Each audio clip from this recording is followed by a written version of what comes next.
Hey everybody, welcome back. Preda's World here. I just wanted to do kind of a quick overview of Devastator in all his massive glory. Give you some comparisons, and then I'll probably take the camera off of the tripod just so I can kind of give you comparisons around the different types of Transformers compared to him, just so you can see his size. And we'll do that right after this.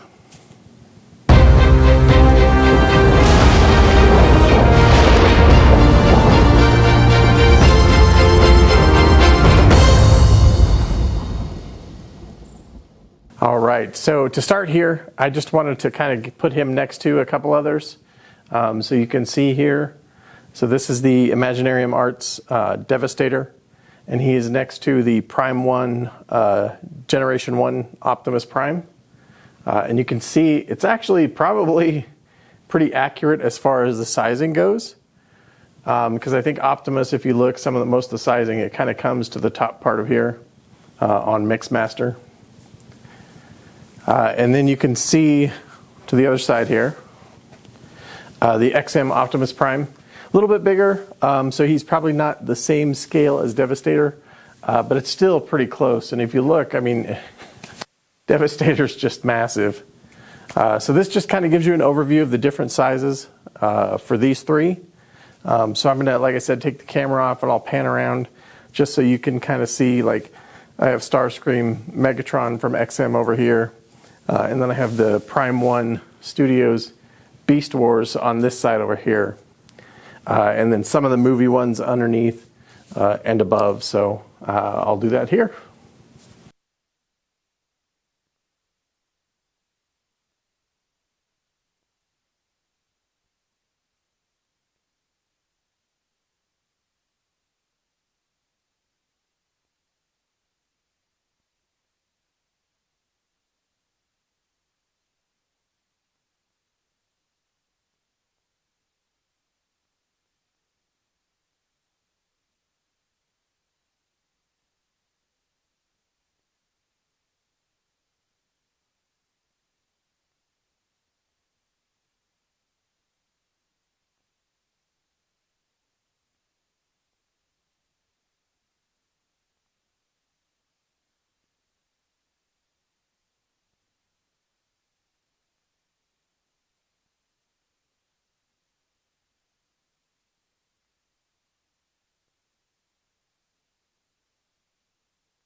No. Oh yeah, it is.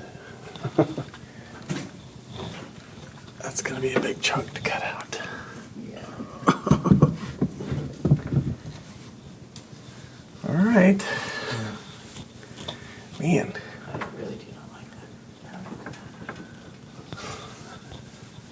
that. It's so big and... Like those along the...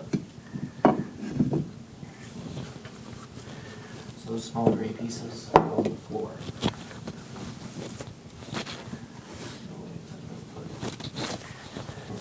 Well, it's like it's too far from the magnet or something. Oh yeah, it's loose.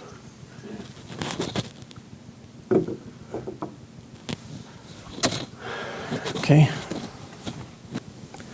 All right, so like I said, I wanted to give you some more comparisons and some close-ups of Devastator here. So I'll do some close-ups.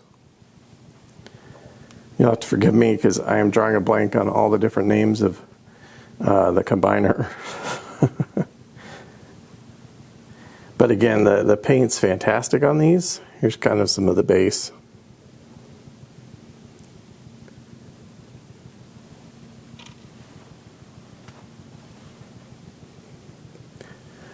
The windshields and the windows are a little weird just because they're painted, but I still think it looks really good.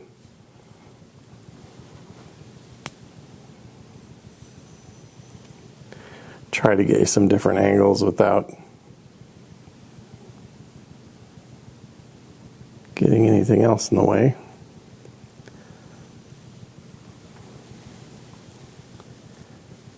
So here's just kind of his left arm and the big blaster. We get a different angle of the blaster.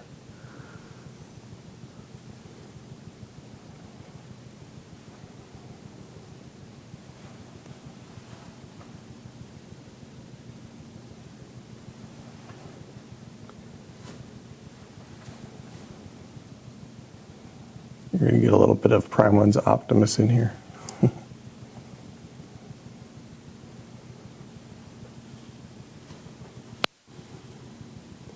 Again, the architecture was a little scary just because that's a lot of weight to be putting on these two. And then with him kind of leaning forward like that. I mean, it looks great. So if it holds up, then even better.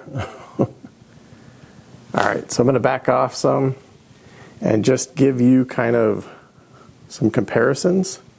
So you'll see here, obviously that Optimus, like I said, it's about the right scale because he's supposed to kind of come to the top of Mixmaster there from what I've seen. Now I'm not keeping that Optimus because I don't like, he's not as cool looking as the XM one. So there's the XM Optimus compared to him. Hopefully that comes through okay. And then try to get all of these in here so you can kind of get a better idea. Just his scale compared to Starscream and Megatron. You'll have to excuse the glare from the light that I have here. There we go.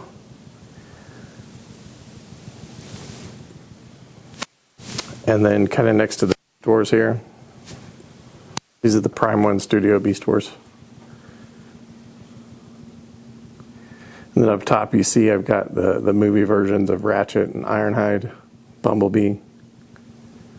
Hopefully you can get kind of a scale, like how they compare, even though they're not on the same level. And then let me back up a little further here and I'll give you kind of him compared to Jetfire Optimus. And then also Shockwave down there. He's definitely big by quite a bit. I believe he measures about 42 inches tall. And I think Shockwave is around 36-ish.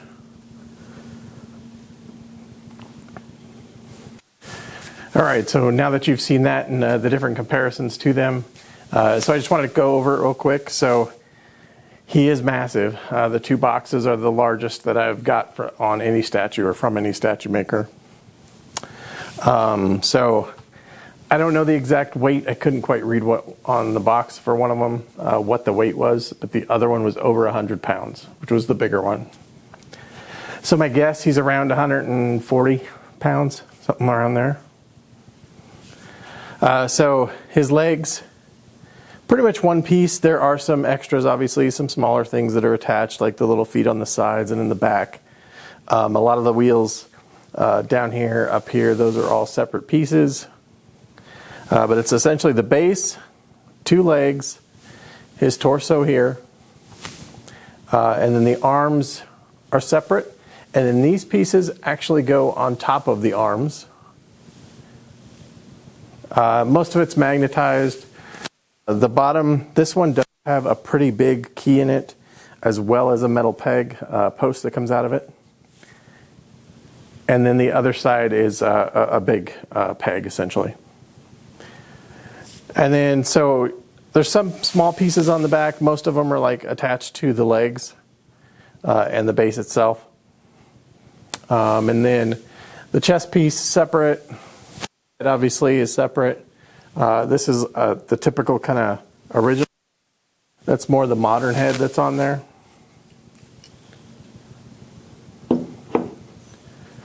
The blaster is attached to the fist.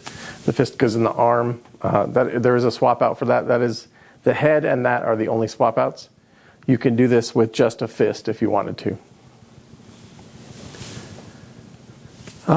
So, I mean, there's several pieces, smaller pieces, that attach mainly to the legs. The back has some on it too, which obviously I don't have a turntable that can support that weight, so I don't have him on one right now. But there's a few pieces that attach in the back as well. Anything else? So this fist here is actually just attached to the arm, so that's all one piece. And again, this is a separate piece that slides the arm.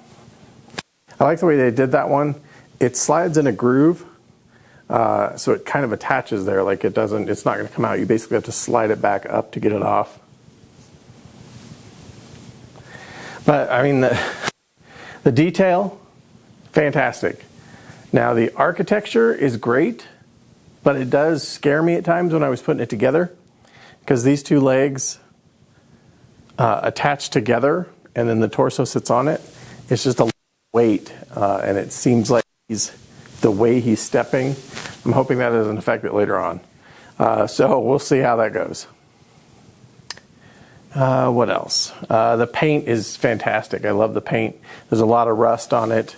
And I mentioned this before, I think tires don't have much wear on them, right? They're like brake tires.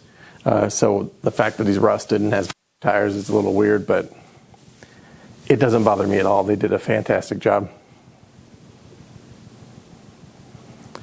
So yeah, like I said, there's not a whole lot I can say. Massive. They did a fantastic job on it. The shipping, I actually got it through Big Bad Toy Store, so I got the $4 shipping on it. Now you got to watch that because they do charge more for the piece than the retail. So I think this one, when I bought it, was about $200 more than retail. So I mean, with the shipping, I probably saved money still. But I know they have it up for pre-order again, and I think it's even $400 more than what I paid on it. So you just got to kind of watch that and see, is it going to be cheaper to do it that way with shipping from them for $4, or getting it from somewhere else and pay more in shipping. So just a little tidbit I wanted to give you guys, because that's one thing I did notice. But yeah, I mean, I'm a huge Transformer fan, so this is probably my favorite piece of any statue that I have. And I have quite a few, and I promise I'll do a room tour hopefully within the next week or two. So, all right, so any questions you have, please put them in the comments. Again, please subscribe and hit that bell to get notified when I upload new videos. I don't have regular content all the time. I do have a full-time job, so I don't do it all the time.